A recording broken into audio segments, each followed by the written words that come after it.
Watching Sky News at 5, I'm Kay Burley. Our top stories for you. The ball is in your court. Theresa May challenges the EU over Brexit and insists the deal will be reached.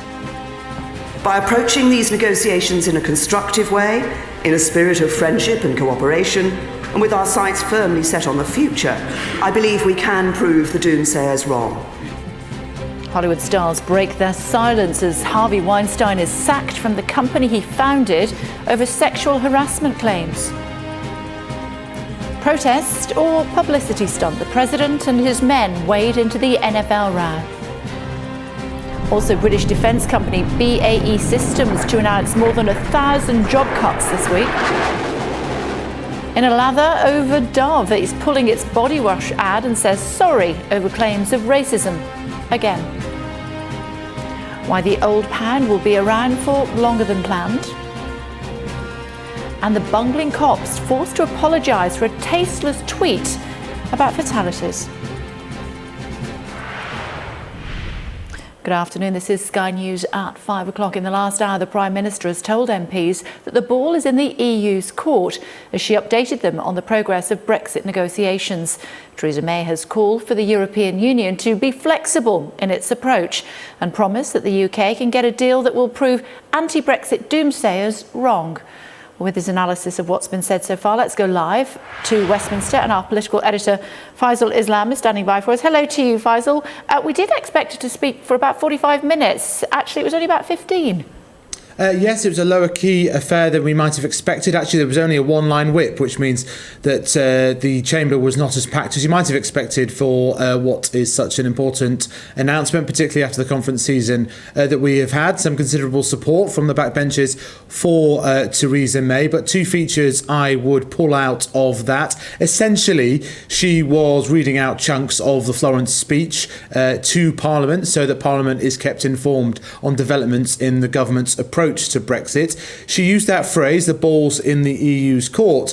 The slightly unfortunate thing about that is it was briefed overnight in the papers this morning, and already the European Union, the Brussels spokesperson for the European Commission, Mr. Shinas, has actually contradicted that and asserted the ball is in fact in the UK's court. So we have this sort of very strange game of virtual tennis or table tennis or some other racket sport where no one seems to know where the ball exactly is. And until they sort that out, they can't actually get down to progressing these negotiations to where I think everybody wants them to go eventually, which is talking about a future trade deal. So she didn't acknowledge the fact that I think there was already a rejection of the idea that it was the EU that has to move in order to get talks progressing. The EU saying that it's the UK that has to provide more clarity on issues such as the Irish border, on citizens' rights, and crucially, I think, in this stage, on the financial settlement. But I also thought something that I picked up during conference season was you're seeing a different approach from the Labour Party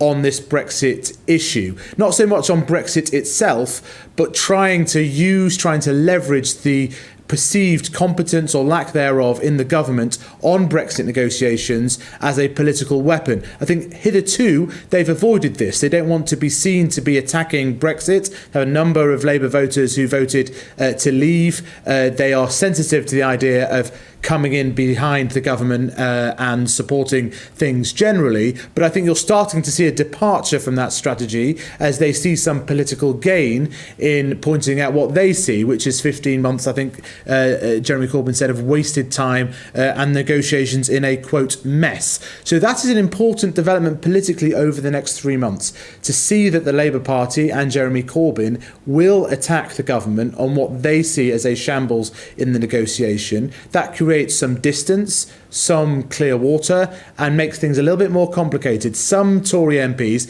had actually privately been relying on what they perceive as Jeremy Corbyn's private hard Brexiteer-ness, if you like. He's always been a bit of a sceptic about some aspects of the European Union. It seems now he's willing to fight the Conservative government on their conduct of the negotiations, if not on the concept of Brexit itself. And that we haven't had much from Mr Corbyn before. OK, thanks. We just want to actually listen to Theresa May is still on her feet as we speak. This is what she was saying a little bit earlier on. A new deep and special partnership between a sovereign United Kingdom and a strong and successful European Union is our ambition and our offer to our European friends. Achieving that partnership will require leadership and flexibility, not just from us, but from our friends, the 27 nations of the EU. And as we look forward to the next stage, the ball is in their court, but I'm optimistic it will receive a positive response. Because what we are seeking is not just the best possible deal for us, but I believe that will also be the best possible deal for our European friends too.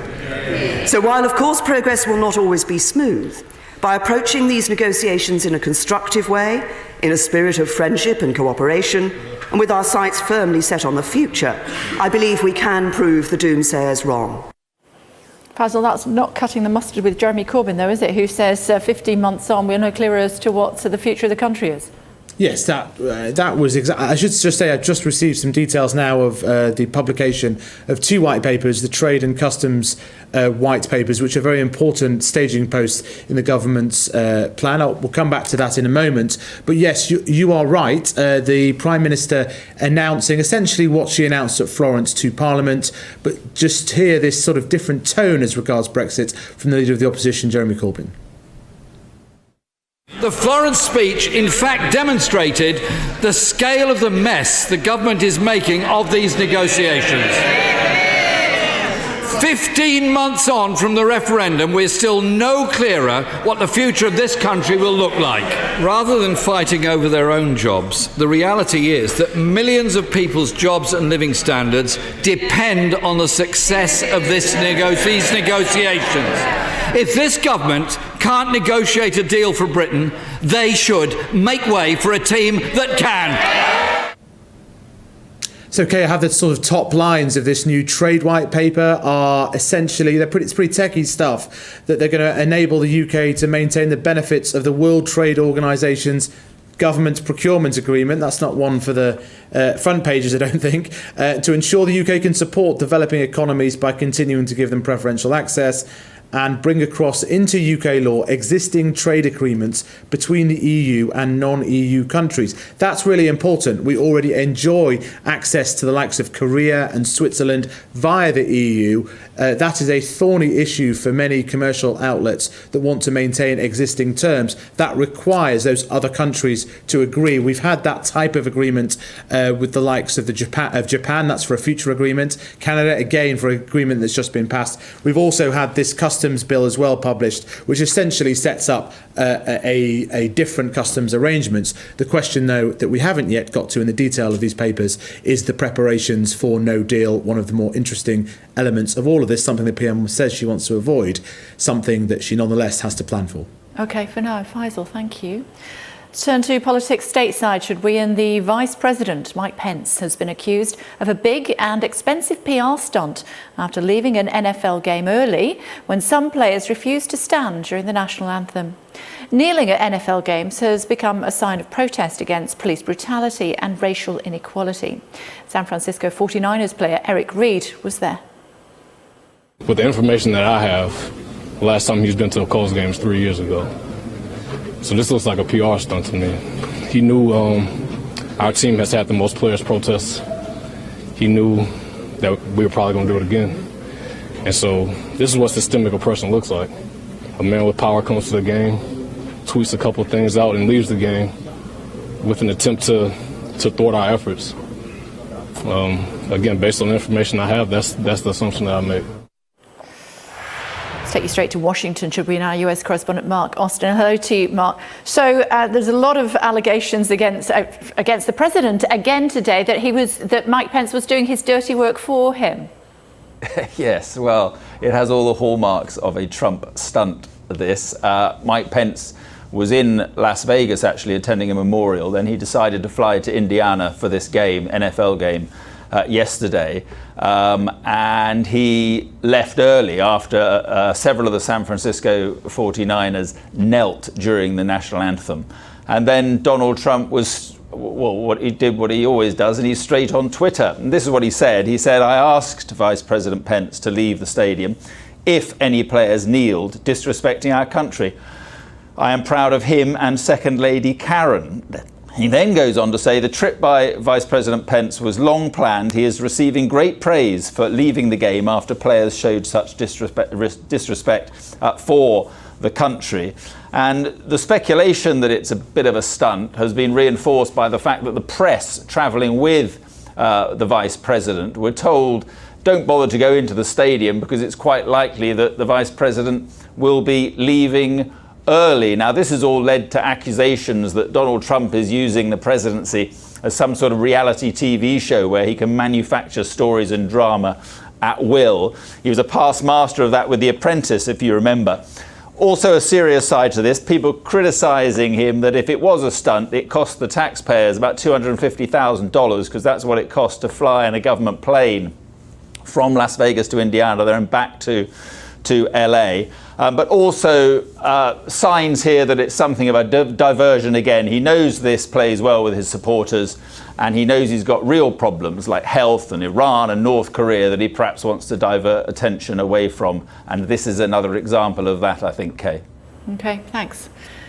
Time for a look at the day's other main stories for you. Meryl Streep has called the allegations of sexual harassment against Harvey Weinstein an inexcusable abuse of power. The award-winning actress said the Hollywood producer was always respectful to her, but she praised the bravery of the women who've come forward to speak out. In a statement, she said this: "The disgraceful news about Harvey Weinstein has appalled those of us whose work he championed and those whose good and worthy causes he supported. The intrepid women who raised their voices to expose this abuse are our heroes. The behaviour is inexcusable, but the abuse of power familiar. Each brave voice that's raised, heard and credited by our watchdog media will ultimately change the game." A 40-year-old woman has received a police caution after she gained access to Prince George's School. The woman was found on the grounds of the Battersea School on September the 12th, a week after Prince George had started. She accepted a caution for causing a nuisance on school property. Prince George is not believed to have been there at the time. The Spanish government is bracing itself for a possible declaration of independence by Catalonia's leaders. The region's president says he's prepared to go ahead with the declaration if Madrid refuses to enter into dialogue. Nicola Sturgeon has told Sky News a second referendum on Brexit is becoming hard to resist. Interviewed on the second day of the SNP conference in Glasgow, Ms Sturgeon stressed that a second EU referendum was not her party's policy, but the government may be forced to consider the option. I think that argument may well gather real force and become harder to resist in the future. When people voted in the Brexit referendum, and this makes it very different to the independence referendum in Scotland, there was no detail about what people were voting for. The most detail anybody had was that lie across the side of a bus. And 15 months on, we still don't have any detail. We could end up crashing out with no deal, with a bad deal. And in those circumstances, for a government simply to say to people they have to accept the outcome no matter how bad it is may become very difficult for them to sustain. The Royal Mail is seeking an injunction to try to stop a 48-hour strike by postal workers. Union members are set to walk out from the 19th of October in a long-running row over pensions and pay, but Royal Mail say the strike action is unlawful. 12 people, including a serving Border Force officer, have been arrested as part of an international operation by the National Crime Agency. It was targeting a group suspected of importing drugs and firearms. Straight to our crime correspondent Martin Brunt, who's in central London for us. What more do we know about this investigation, Martin? It had been going on for some time, and in fact it was two investigations, Kay. The National Crime Agency were suspicious about the border officer, the Border Force officer, and had him under surveillance. They believed he was involved in smuggling guns and drugs from continental Europe. At the same time, the Metropolitan Police were monitoring members of an organised crime group that they believed was operating in London and Kent and was receiving these smuggled goods. And it came to a point where the officer was seen to travel to Calais. He met 3 other British men in France, and at that point the whistle was blown, the raid took place, the Border Force officer and the 3 other British men were arrested during what was described as an exchange of hold-alls. And in those bags were found the weapons, 11 handguns and a good quantity of cocaine and heroin. And if you look at this photograph, that weapon in the top left-hand corner particularly is a lethal gun. It's a CZ-75 machine pistol, a very common weapon manufactured in Czechoslovakia, capable, I'm told, of firing 600 rounds a minute. Now, these guns, these drugs were destined for the organised crime group, it's believed, in London, and they were going to sell them on to other gangs, perhaps street gangs in London. The upshot is that the border force officer and 3 others are still being held in France, where they may be extradited to this country or may be dealt with in France. But at the same time, 8 other members of this alleged gang in London and Kent were arrested. 6 of them have already been charged with importing illegal guns and drugs, and the investigation goes on. Now, from midnight on Sunday, £1 coins will no longer be legal tender and shops can refuse to accept them. But the Federation of Small Businesses is advising small shops to keep taking them as a community service. Our correspondent Rebecca Williams is at Poundland in Bristol, the discount chain that says it will be accepting the old coins until the end of the month at least. Hello to you, Rebecca. That's good news for people who want to shop in Poundland, I'm sure. What about other stores? Do we know?